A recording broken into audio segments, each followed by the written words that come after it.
Hello. Today is my 36-week bump date. My due date is technically March 5th, 2022. However, I will be talking about in this video that is no longer when baby is coming, and he's coming much, much sooner than that. So this will probably be my last bump date before the baby comes. So let's get into it.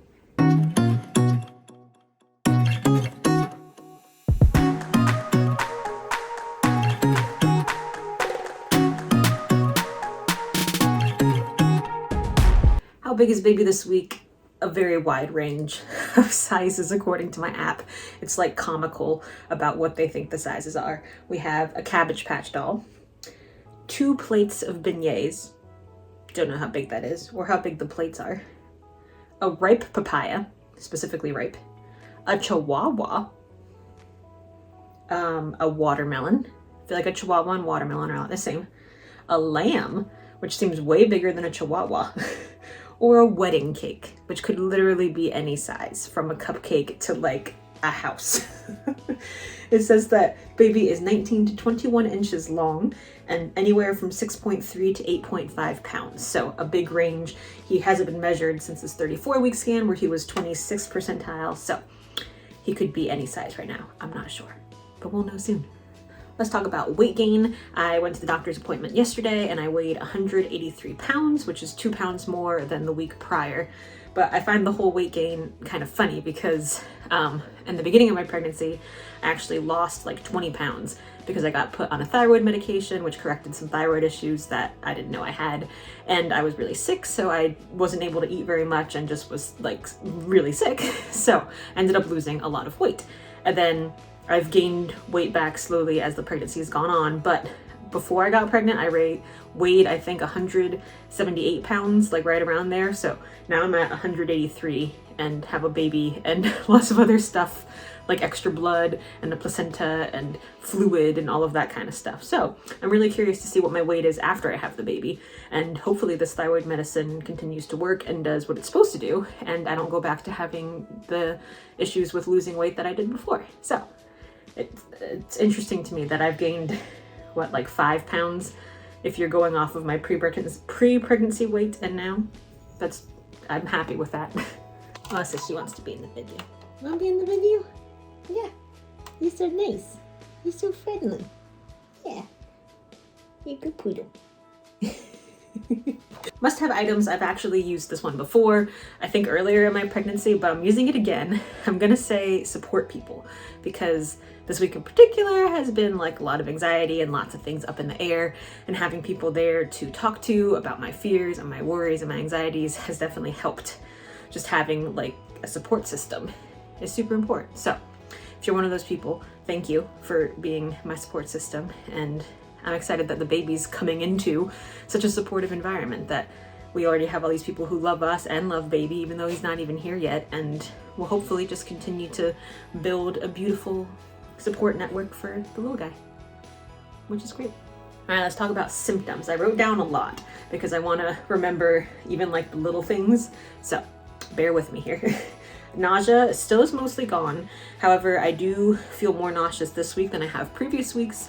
I'm still taking like 2 or 3 nausea pills a day, so it hasn't gone away. My hip pain is definitely still there, especially when I'm laying in bed at night. During the day, it's not really that bad, unless I'm like going upstairs or putting pants on is kind of difficult. But laying in bed definitely hurts my hips. There's also a specific like part on my lower left back that it hurts when I'm sitting up out of bed or when I'm trying to roll over in bed. And my back doesn't hurt the rest of the time. It's just when I'm like trying to get out of bed, which is weird. Restless legs have been a lot better. I don't know if that's due to something or if I just have been ignoring it. I don't know, but the restless legs have been better, so that's a relief. That was really annoying. The stretch marks have been less itchy. I don't think I've gotten any stretch marks, like new ones this week, and I think when I get new ones, that's when they're itchy, when they're like coming in or something, so not itchy this week. Like I said last week, some breast tenderness, just like before you get your period. I don't know if that's related to breastfeeding and milk production stuff, or if that's related to hormones and getting closer to having the baby, so my guess is one of those. I get short of breath sometimes, which I already am. Mostly when I'm walking like up and down stairs or when I'm doing a lot. But laying in bed, I also feel out of breath. I think it's like from the laying down position and then probably squishing my lungs and stuff like that. But going up and down the stairs is very hard. For some reason, I feel very nauseous when I go specifically up the stairs. It's interesting. It's been like that for most of third trimester. I'm not sure why. Probably the out of breath thing or something like that. Definitely feels like he's sitting lower, like he's on my bladder, especially when I'm in bed. It feels like he's very low and just on top of my bladder. When we did an ultrasound this week, he literally had his head into my bladder. Like, you could see him like pushing against it. So I'm not making it up. He actually is on my bladder. But hopefully that means that he's lower and that he's moving down that direction. Peeing still at night. I usually go to the bathroom before I get into bed, lay down, do my kick counts, get up, pee one more time before I go to bed, and then every night around like 12:30, like around midnight, I seem to wake up and have to go to the bathroom. And then sometimes I can make it until I wake up for like the next stretch of time, and sometimes I have to pee one more time. So it depends on the night. But overall, I feel pretty good. I wrote down that like I hear a lot of people complaining about lots of different symptoms that are really awful. I'm not having any cramping or contractions or Braxton Hicks. I haven't noticed anything like that. I don't feel overly exhausted. If anything, I feel like energized and not ready to sleep. I'm not having a ton of swelling, except my hands. My ring gets a little bit tight sometimes, but I think that's just normal pregnancy. And I only get back pain when I'm getting out of bed. Like, doesn't hurt the rest of the time. Right now, no back pain. I feel like my hair and my skin have been doing really good. My hair has grown a lot and it feels healthy and shiny and strong, and I haven't really been getting any acne. I haven't gotten any heartburn either, so the baby might be completely bald because I haven't really been feeling any heartburn. So we shall see about that. But that's basically the symptoms. Nothing super severe. The most severe one to me is nausea, just because it affects me so much, but it's so much better than it was in first trimester. That was miserable. Cravings and aversions, the same as always. I want carbs and chocolate, which I can't really have a lot of on my gestational diabetes diet. And aversions, just not having aversions to things, but I'm just tired of eating the same food over and over. I literally have the same thing for breakfast every day and the same thing for lunch every day. And then I try to add some variety at dinner, but then my numbers usually spike, so it doesn't even work out well. But I'm just tired of eating the same stuff all the time. What I miss, I'm gonna go with sleeping, just because sleeping's been a struggle this week between the anxiety about kind of what's going on and what's going to happen and just getting comfortable and needing to go to the bathroom, and I just feel like I wake up a lot. So I miss sleeping through the night. I'm not even really having any dreams because I'm not staying asleep for a long enough period of time to have dreams. So I'm excited to hopefully, I know when baby's here I won't get sleep because the baby's here, but hopefully I can at least be comfortable while I'm laying in bed and not getting any sleep. Maybe, I don't know. Challenges this week is going to be the same as last week, my blood pressure. So I wrote down some notes over here on my computer so I could remember. At my appointment on Monday, I had a non-stress test. I have those every Monday, and my blood pressure was slightly elevated. It was 140/78 at the non-stress test. So the top number, they like for the top number to not go over 140 and the bottom number not to go over 90. So the bottom number was fine. Top number was a little high. So she went to go ask the doctor. He said, just keep an eye on it. Basically, I had another appointment on Thursday, and if it got crazy high before then, to call, and if not, then he'll see me on Thursday. So I kept an eye on it. It still was kind of high. Oh, and at the appointment at the NST, he said, the nurse came back in and said that the doctor looked at his calendar for like the coming weekend of appointment times for inductions. And I was like, you mean this weekend? Like the one that's coming up? So that got me stressed for the week of being like, what do you, like, is the baby coming this weekend? Like, that's way before March 5th. What are you talking about? So fast forward to Thursday.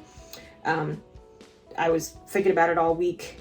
Went to go see the doctor. I went to see the diabetes team. My blood pressure was a little high there. I think, I didn't write down what it was, but it was like slightly high, over 140. I think it was like 148/84, around there.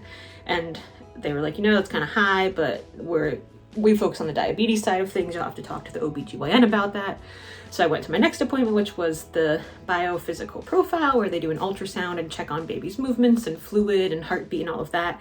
Everything looked great with baby. He was moving. He passed all the stuff he had to pass, so that was awesome. And then we went to the OBGYN and talked to him, and my blood pressure was high still, By the time I got to that was like 3 hours later. We were there for a really long time.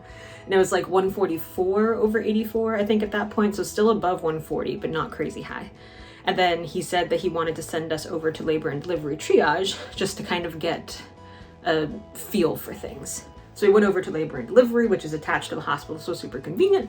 And we did basically a non-stress test. Again, they like hooked me up to monitors on my stomach and then checked baby's heart rate and checked my blood pressure and pulse, and to see if I had any contractions. I didn't have any contractions, and the OBGYN said I was 0 centimeters dilated, 0% effaced, not prepared for labor at all, which isn't surprising. I haven't had any cramps or anything like that.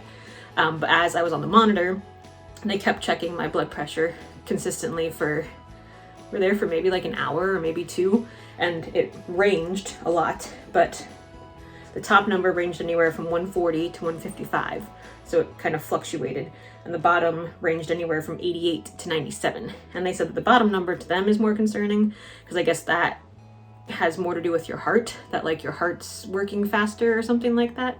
So since they didn't want like my blood pressure to keep getting higher, they came in and were talking to me about induction. They said that I don't have any protein in my urine. We did a lot of blood work, and they said that I'm not at the level of preeclampsia yet, but I am at the level of gestational hypertension.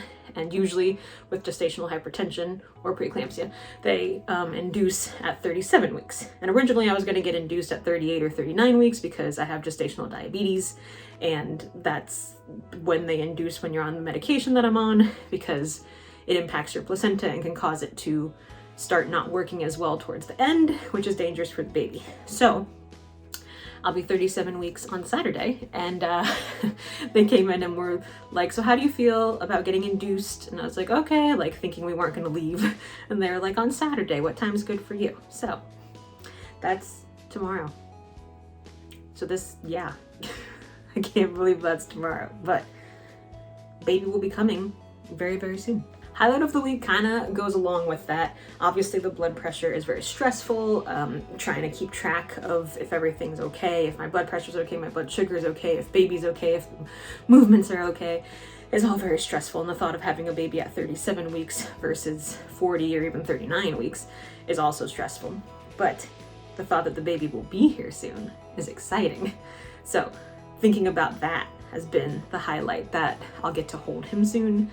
I'll get to see what he looks like he'll actually be in our arms and we can see him and he'll just like actually be here, which still feels crazy. Like I still can't believe that we get to have a baby at the end of all this. So that's my highlight. And just like having my body back in general, that I won't have to test for gestational diabetes anymore. I'll have to do a test later on, like postpartum, but I won't have to eat the gestational diabetes diet.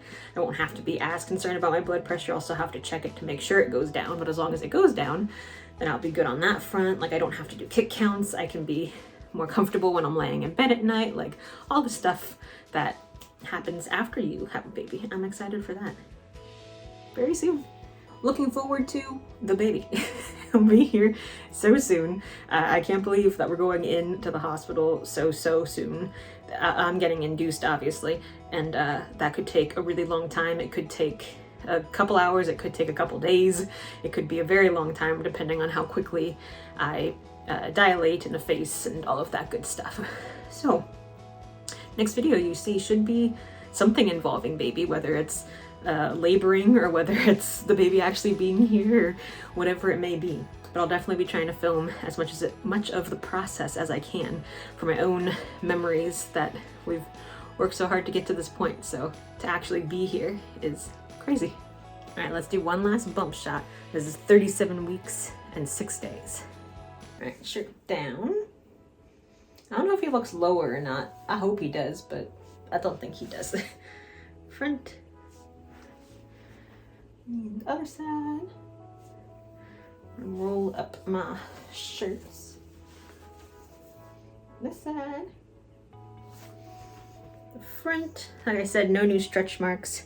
Still basically the same. My belly button is basically completely out at this point.